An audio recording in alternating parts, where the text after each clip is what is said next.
Nah, itu dia juga yang salah satu Tasya pertimbangkan. Kalau benar-benar harus ke Jakarta, kan Tasya harus lepas semuanya. Production house dia dilepas, terus misalnya ada beberapa bisnis kecilan juga harus dilepas, termasuk juga nanti kalau misalnya MC udah nggak bisa lagi nih. Karena kan kalau di Jakarta, kita harus benar-benar mulai lagi dari nol. Dan kalau MC itu setahu Tasya, kalau di Kompas TV, kelasnya sudah bukan MC lagi. Mereka akan memberi kesempatan untuk dapet jobnya, cuma bisa diambil moderator gitu.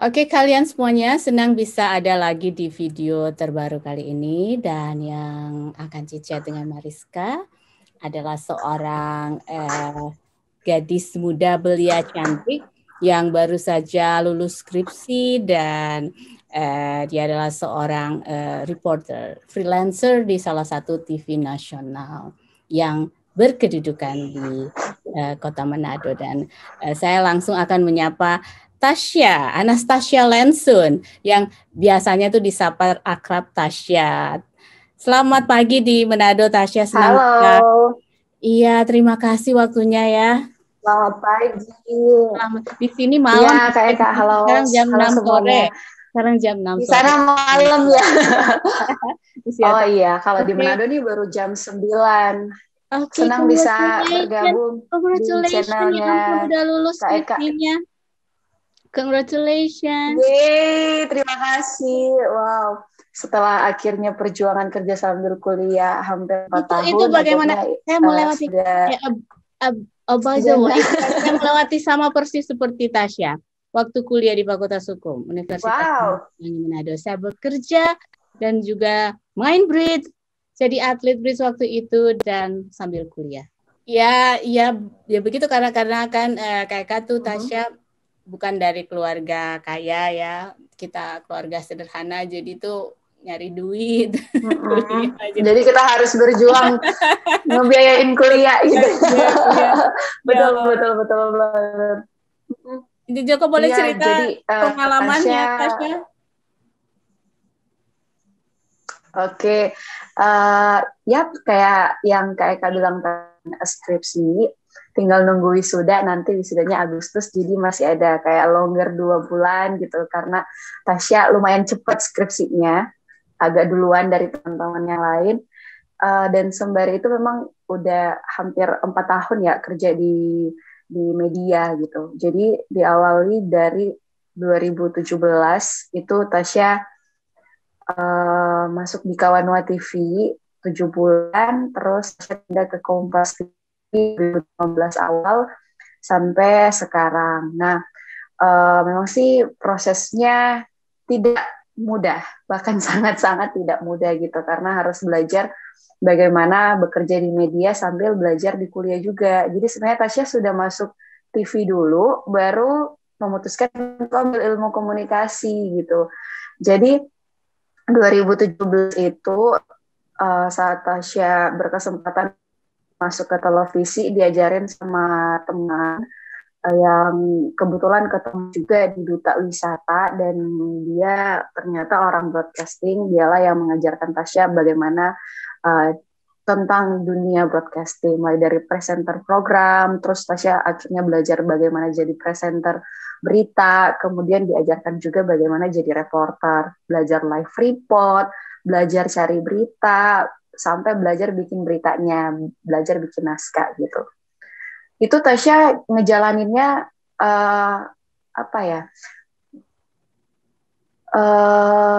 learning by doing lah bisa dikatakan, karena aku belajar di lapangan, terus aku juga step by step gitu, jadi nggak langsung bisa semuanya, jadi belajar benar-benar dari nol gitu. Yaitu tadi aku bilang, dari presenter program sampai akhirnya bisa jadi presenter berita dan bisa jadi reporter, dapat kesempatan live report nasional di Kompas TV. Terus akhirnya karena udah masuk TV di tahun 2017 itu, jadi Tasya memutuskan untuk masuk kuliah ilmu komunikasi. Sebenarnya Tasya lulus SMA-nya tuh 2016, jadi ada jeda 1 tahun itu buat kerja, tapi akhirnya Tasya mikir harusnya butuh dan penting untuk masuk kuliah. Jadi Tasya langsung berubah pikiran, yang awalnya pengennya jadi arsitek nih, nggak pernah ada cita-cita buat jadi jurnalis. Akhirnya karena memikirkan bahwa Tasya sudah ada di dunia broadcasting, sudah ada di dunia pertelevisian, jadi ambil jurnalistik, ilmu komunikasi, konsentrasinya jurnalistik. Dan akhirnya ternyata apa ya, bisa dikatakan setelah sekarang merasa wah waktu kok cepat banget gitu ya, karena 4 tahun, hampir 4 tahun, 3 tahun 9 bulan sudah bisa menyelesaikan skripsi ini gitu. Dan akhirnya sambil kerja ya sekarang masih tetap freelance, tapi aku masih lagi menunggu buat dijadiin karyawan tetap karena aku masih nunggu wisudanya kan. Jadi sambil nunggu wisuda di bulan Agustus, sekarang aku masih freelance gitu di Kompas TV. Kalau kita boleh share, Tasya, itu kita perjalanannya mirip-mirip. Saya tuh waktu itu senang menulis, waktu kuliah senang menulis, bukan menulis berita ya, waktu itu senang aja menulis. Saya ikut lomba cerita pendek, waktu itu ada majalah Anita Cemerlang zaman dulu, Tasya belum lahir mungkin.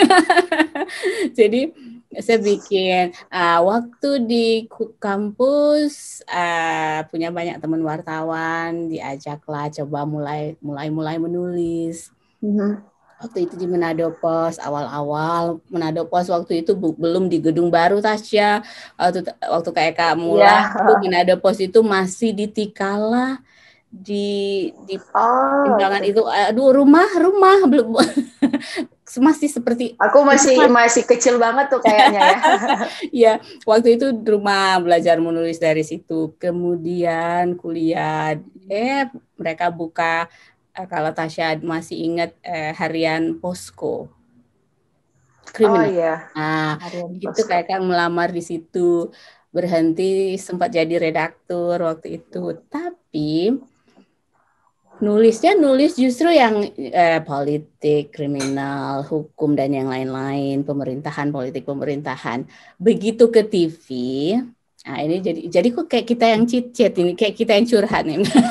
jadi kenyataannya jadi masa-masa itu. Soalnya perjalanannya sama gitu kan. Ya kan sama. Jadi waktu itu, tapi lucunya waktu di TV karena tidak ada yang mereka waktu itu kan seneng gosip-gosip ya Tasya. Jadi karena waktu itu di koran juga waktu itu, karena satu-satunya waktu itu wartawan yang bisa yang bisa menulis hal sesuatu yang ringan dan yang berat, itu waktu itu kata bos aku bisa. Jadi lama-lama jadi orang pikir saya tuh Mariska Poli itu tuh cuma reporter yang gosip atau apa, padahal intinya itu justru karena tidak ada yang bisa waktu itu, jadi ya kayak yang dipilih. Padahal sebenarnya the basic, orang pikir Mariska itu cuma belajar jadi wartawan itu learning by doing, enggak, memang berkarir memang dari koran baru ke TV. Memang dasarnya udah jurnalis dari masih muda gitu. Tapi ada kemudahan ketika kita menjadi jurnalis. Waktu kayak ke sini ke Amerika itu gampang banget dapat visanya. Karena betul. Jurnalis ya. Karena jurnalis. Kesininya jurnalis asing. Jadi ya saya melihat potensi yang sangat besar di diri Anastasia. Mungkin bisa lebih kali ini tidak terpikir untuk ke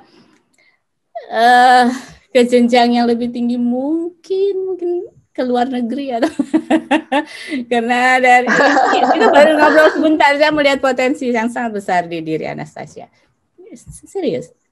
Kalau aku sih sebenarnya dari awal, dari semenjak terjun ke dunia jurnalistik tuh jadi akhirnya jatuh cinta kan dengan pekerjaan ini gitu, dan ngejalaninnya di sepanjang hampir 4 tahun ini. Jadi aku juga sampai mikir dan membuat planning aku gitu, dan target aku ke depan apa sih yang menjadi goals gitu. Emang sih dari awal masuk televisi tuh akhirnya mikir, wah aku tuh pengen nyampe ke nasional dulu lah, nyampenya ke walaupun sudah masuk dalam TV nasional, jaringan dari TV nasional, tapi maunya sampai pusat gitu kan. Ya jadi itulah salah satu alasan yang bikin aku harus kuliah gitu. Akhirnya Tasya memutuskan untuk kuliah dan pengennya sampai bisa ke ibu kota gitu untuk naklukin kejamnya ibu kota dan pekerjaan jurnalistik yang tidak mudah gitu. Ya ngebayangin aja di Sulawesi Utara aja kita reporter udah dibuat pergi pagi pulang pagi, apalagi nanti di Jakarta gitu kan. Ketika ada isu-isu yang lebih besar karena di sana cakupannya lebih luas.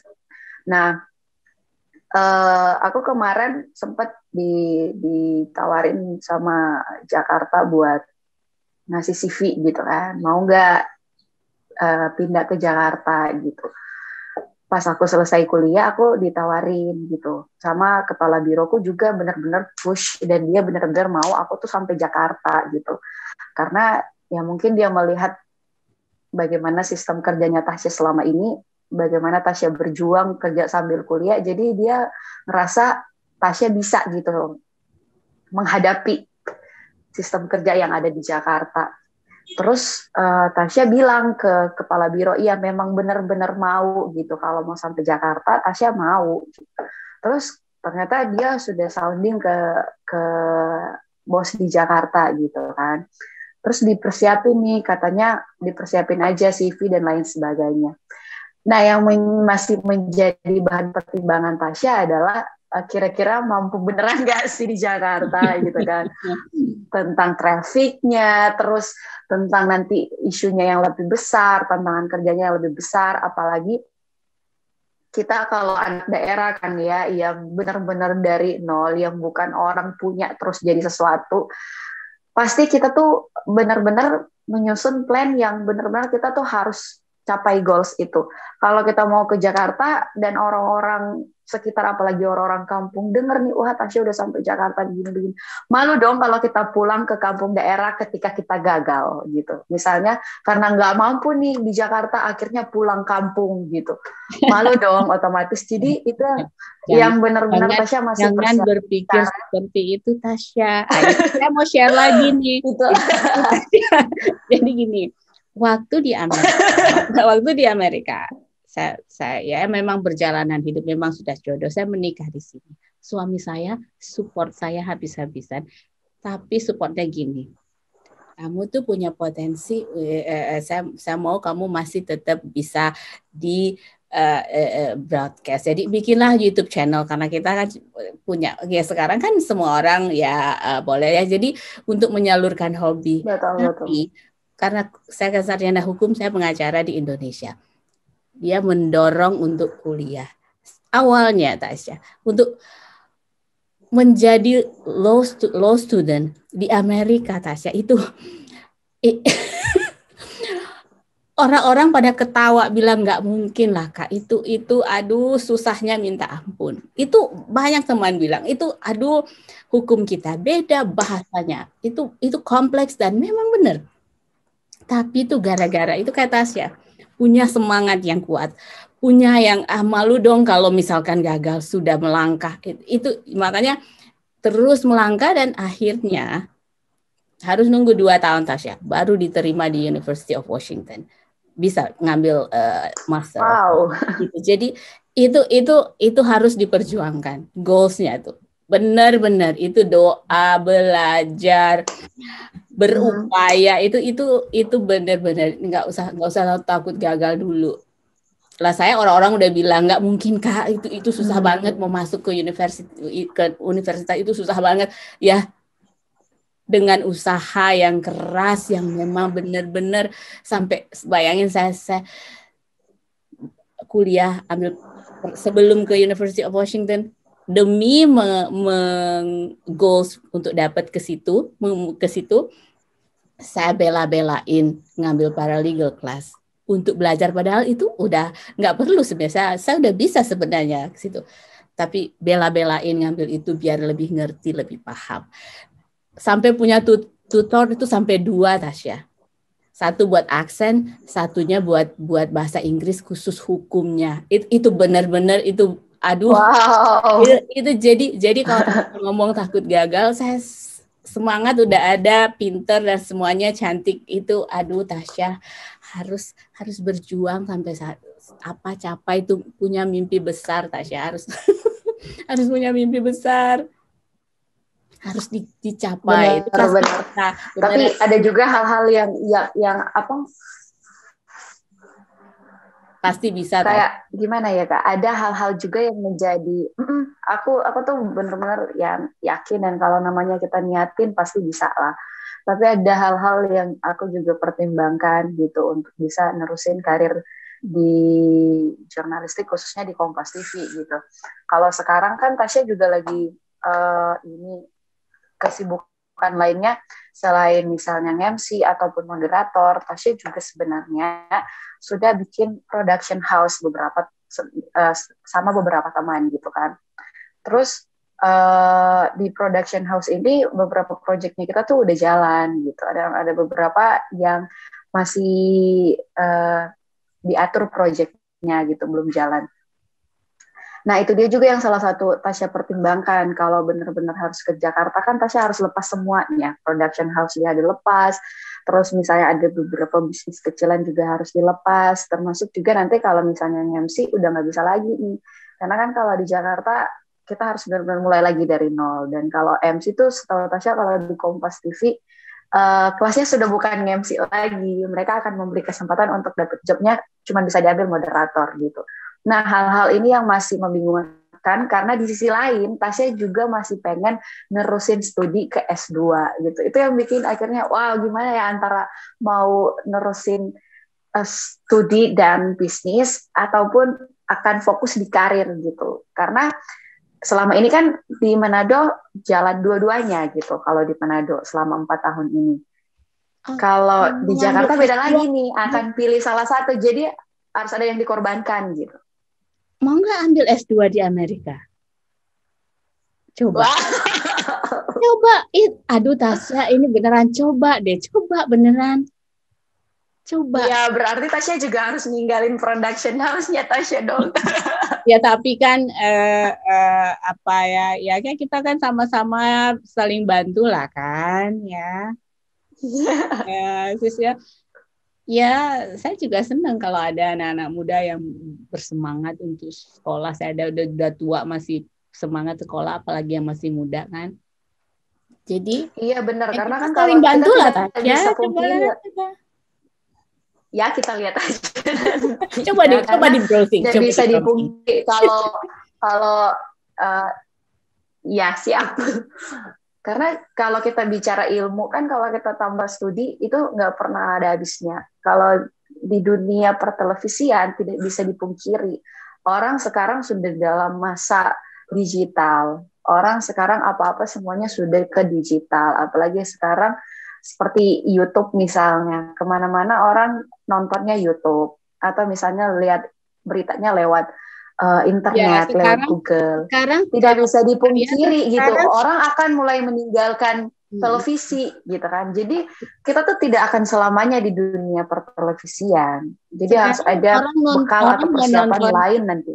Mereka nggak nonton, misalkan Tasya mau ada siaran. Orang nggak nunggu siaran Tasya siaran di TV, nunggu di kadang-kadang nunggu mereka nontonnya di YouTube. Ya saya juga sekarang kalau nonton ya sekarang malah justru banyak nonton di streaming di YouTube. Iya, itu ya dia. Bukannya mengecilkan, bukannya itu dia aku maksudkan. TV juga punya pemirsanya sendiri, tapi kan yang kebanyakan sekarang lebih gitu. Jadi ya. Iya benar. Ya ini juga Tasya itu yang masih aku pertimbangkan dan persiapkan nanti. Masih kecil jadi masih ya ini cuma dibikin untuk having fun untuk biar hobi tersalur itu aja. Aku juga sebenarnya lagi garap YouTube Kak, tapi belum di launching, belum dikeluarin video. Let me know, dan aku ditunggu nanti ya. Nanti deh bakalan jadi kejutan gitu. Tasya belum bocorin juga sih ke siapa soal YouTube itu, tapi Tasya lagi garap bersama dengan teman-teman production house itu juga gitu.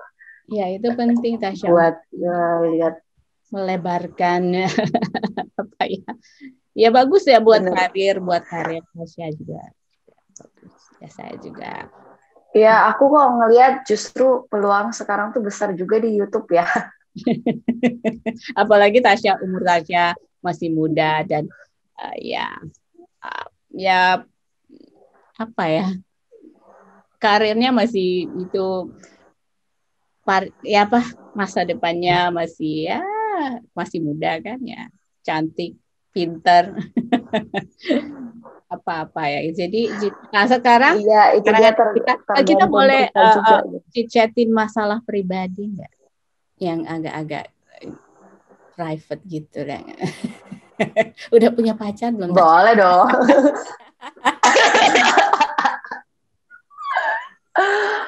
Pacar. Udah dong. Ya, tapi kan tapi kasihan pacarnya kan sibuk. Gimana bagi waktu? Sibuk kan? Kuliah. Atau pacarnya ikut bantu-bantu berdua jalanin production house-nya mungkin. Iya. Pantas. Enggak juga sih. Enggak, bukan. Jadi sebenarnya aku tuh belum lama juga. Sebenarnya ada sebelum itu pacaran udah lumayan 1,5 tahun terus putus terus ini baru jalan berapa bulan ya? Lupa lagi. Baru banget, pokoknya baru banget dapat pacar baru lagi gitu. Jadi kalau aku tuh tipikal orang yang dari awal kenal cowok tuh Kak langsung ngasih tahu, aku tuh pekerjaannya seperti ini, aku tuh kesibukannya seperti ini. Kalau kamu mau bisa menerima gitu ya, oke kita jalan. Kalau enggak ya enggak gitu. Kamu harus pahamin pekerjaan aku seperti ini. Misalnya aku harus kerja kapan saja dan di mana saja, harus dengan siapa saja, ketemu dengan orang baru. Itu kan biasanya jadi sesuatu yang sensitif juga dalam hubungan. Misalnya aku yang sering pergi sama cowok gitu kan.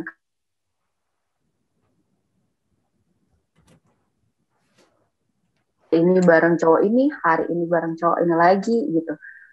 Terus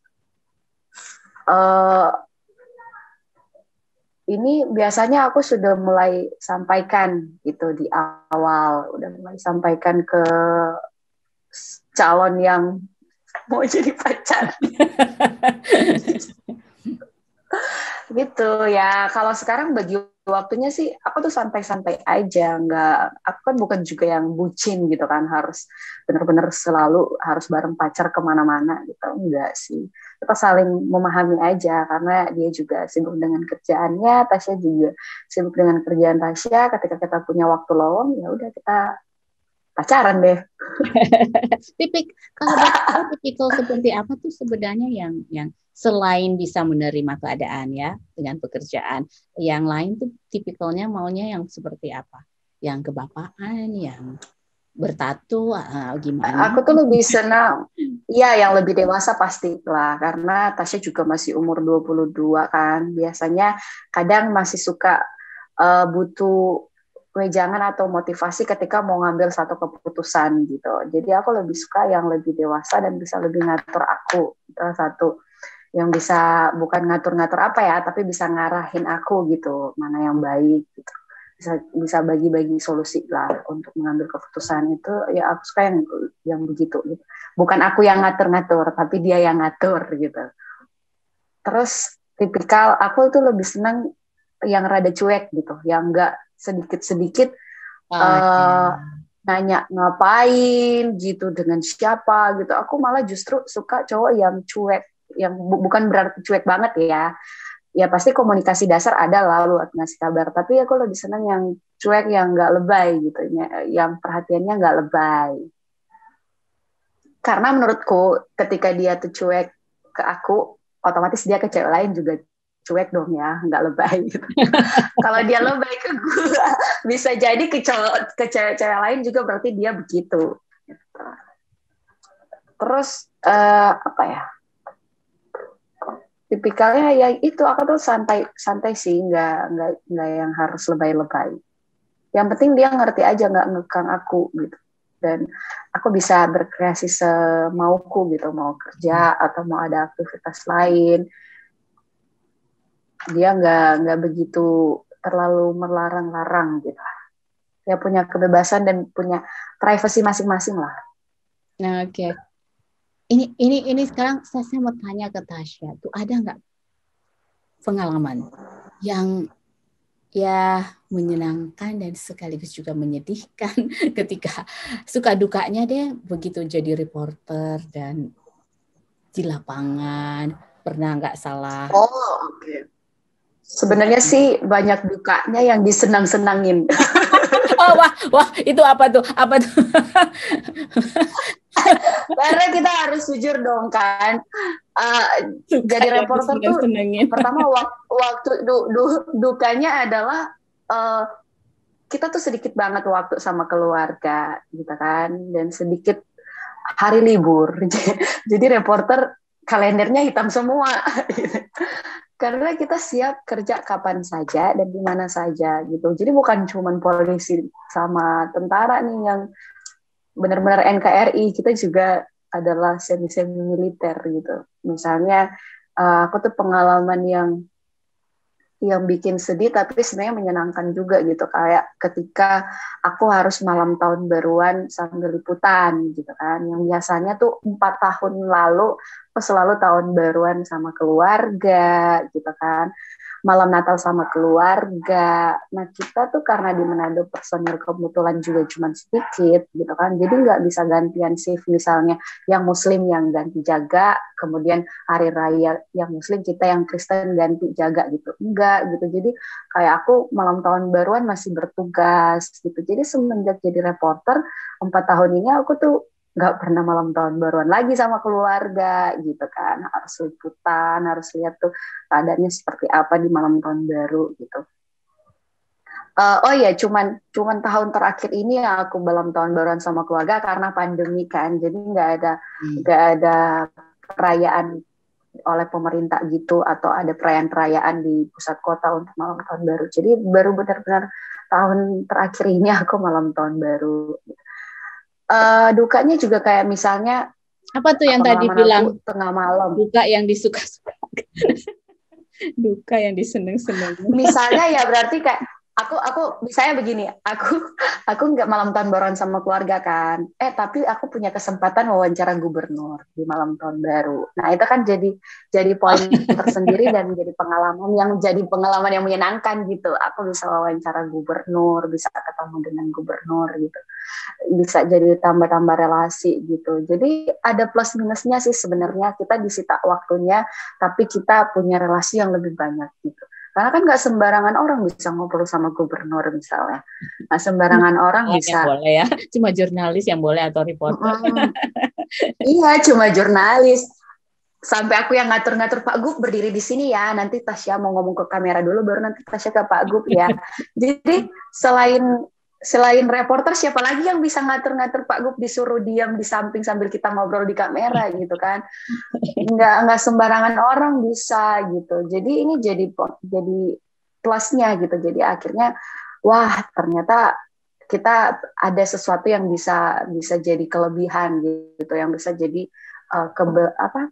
keberuntungan juga untuk kita dan kelebihan juga untuk kita. Jadi kita kurangnya di sini, kita dapat lebihnya di sini gitu, banyak dapat lebihnya juga gitu.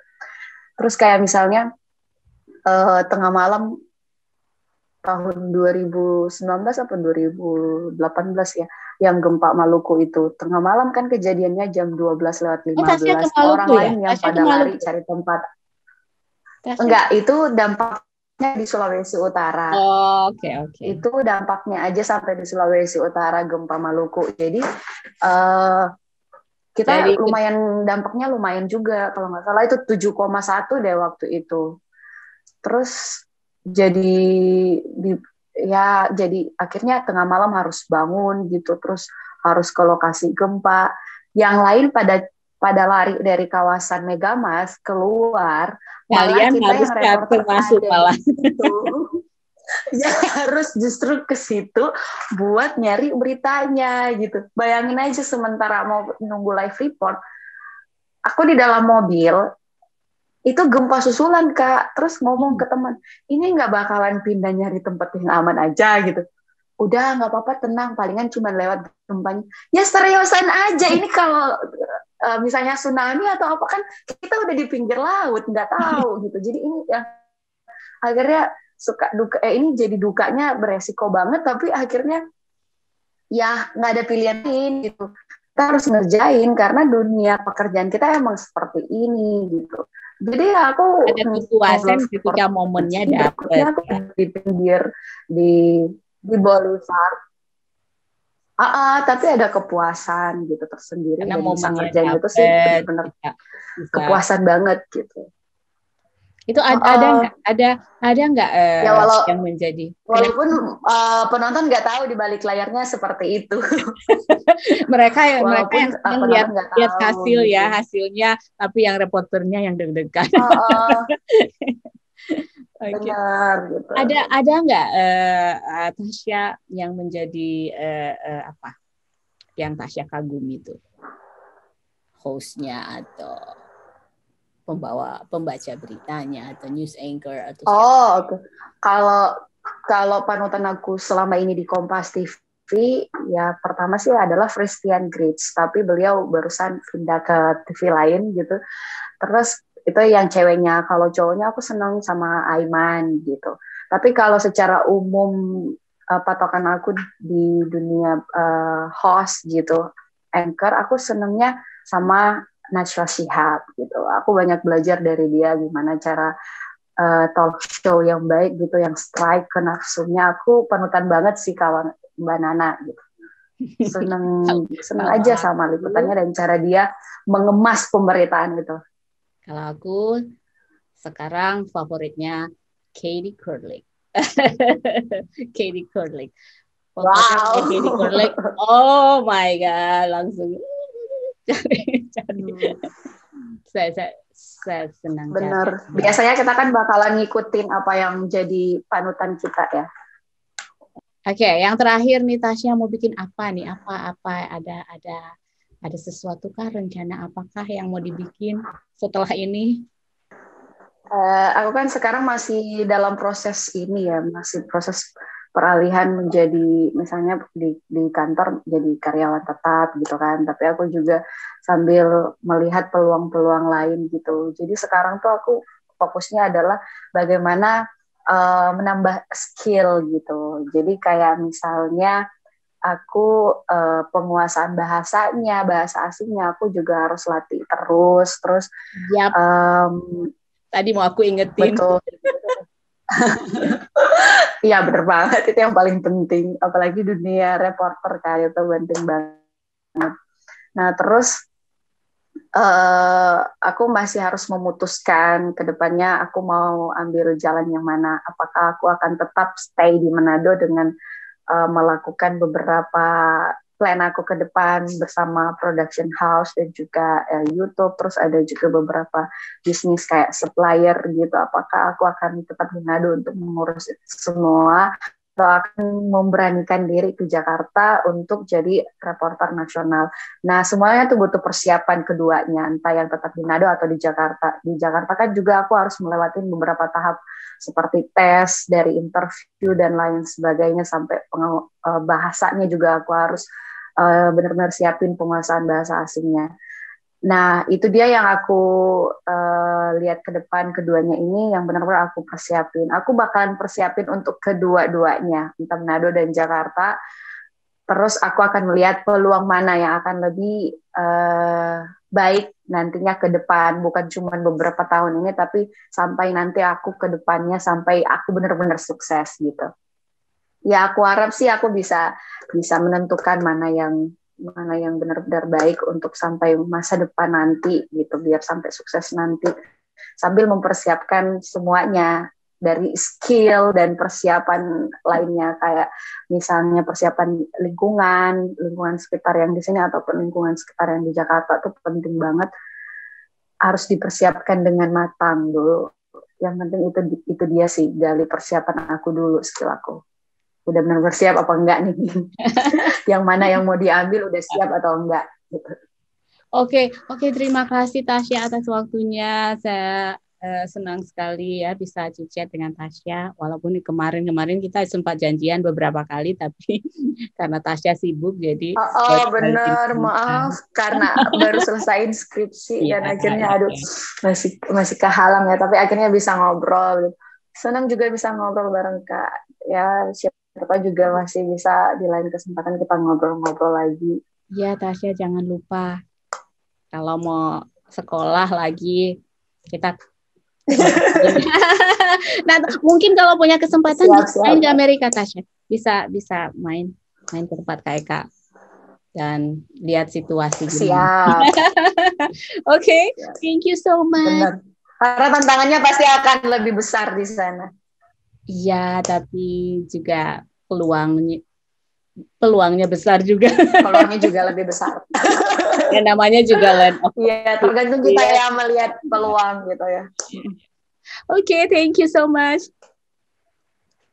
Terima kasih. Ya, oke, bye. Semoga bisa ketemu lagi ya. Ya. Oke, kalian semuanya, itu dia tadi Cicet Mariska bersama Anastasia Lensun, dan seperti biasa ada tips dari Marty Lyons. Ini dia. Hello and welcome back to another tip from Marty. On today's episode, our guest talked about how hard it is to really accomplish some jobs. When you talk with somebody who's really pretty good at their game, when you ask them how hard was it to get there, because for a lot of us it looks like, well, they just waltzed in and it was pretty easy.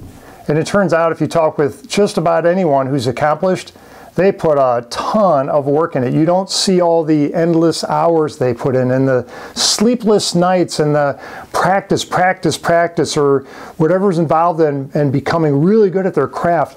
We don't see that. We just see the end result thinking, well, that looks cool. I bet I could do that. And as it turns out, a lot of these, where people rise into position and whatever it is they choose to do, it's really hard. But the cool part is that when people look back on that, they think it was they almost always say it was totally worth it. So the interesting part is that anything worth achieving, by definition, is going to be hard. If it were easy, everybody would be doing it. And that's the point, is that if we decide we want to do something, if we decide we're going to do it for money, at some point it just becomes a routine. It's only to get another dollar or whatever money you're earning. But if you're passionate about what you do, you get revitalized and you get energized by what it is you choose to do. And oh, by the way, some money comes along the way and covers your bills. So in the meantime, you're making your way through life, but you're doing what you want to do. You're doing what you were born to do, and it triggers your passion. That's the part we want to really be in our lives, is saying, what do we get to do in our life that we're born to do? What's our fit? And when we find that sweet spot, we don't go to work anymore. We really enjoy what we're doing, and for a lot of people, we would do it for free if we could.